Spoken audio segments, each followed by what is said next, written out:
அண்மை செய்தியாக பார்த்து வருகிறோம். கல்லூரி மாணவர்கள் மோதலில் ஈடுபடுவதை தடுக்க சிறப்பு குழுவை அமைக்க வேண்டும் என்று அறிவுறுத்தப்பட்டிருக்கிறது. அந்த அண்மை செய்தியை பார்த்து வருகிறோம். மேலும் விவரங்களோடு இணைகிறார் செய்தியாளர் மதியழகன். தமிழக அரசுக்கு சென்னை உயர்நீதிமன்றம் பரிந்துரை அளித்திருக்கிறது. கல்லூரி மாணவர்களின் மோதலில் ஈடுபடுவதை தடுக்க சிறப்பு குழுவை அமைக்க வேண்டும் என்று தெரிவிக்கப்பட்டிருக்கு. அது தொடர்பான விவரங்களை வழங்கலாம். சென்னை மாநில கல்லூரியில் மாணவர் பச்சைப்பன் கல்லூரி மாணவர்களால் தாக்கப்பட்டதில் மரணமடைந்தார். இந்த வழக்கில் கைது செய்யப்பட்ட மாணவர்கள் ஜாமீன் கோரி சென்னை உயர்நீதிமன்றத்தில் மனு தாக்கல் செய்திருந்தனர்.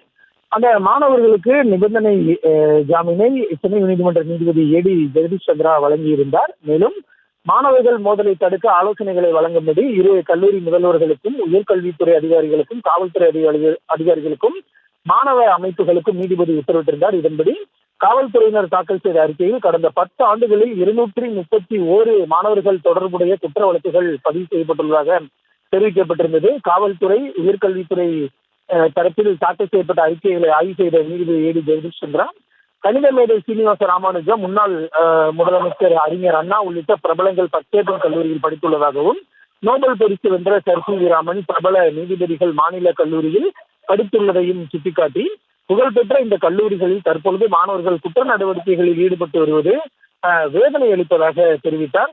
குற்றவாளிகள் பிறப்பதில்லை, உருவாக்கப்படுகிறார்கள் என குறிப்பிட்டுள்ள நீதிபதி, கல்லூரி மாணவர்கள் மோதலில் ஈடுபடுவதை தடுக்க அறிஞர்கள், கல்வியாளர்கள், மனநல ஆலோசகர்கள், கல்வித்துறை உயரதிகாரிகள், காவல்துறை அதிகாரிகள் அடங்கிய சிறப்பு குழுவை அமைக்க வேண்டும் என தமிழக அரசுக்கு பரிந்துரைத்திருக்கிறார்.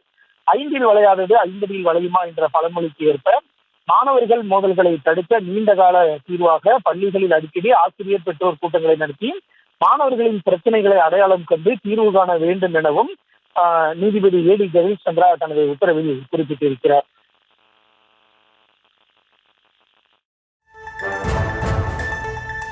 விவரங்களுக்கு நன்றி மதியழகன்.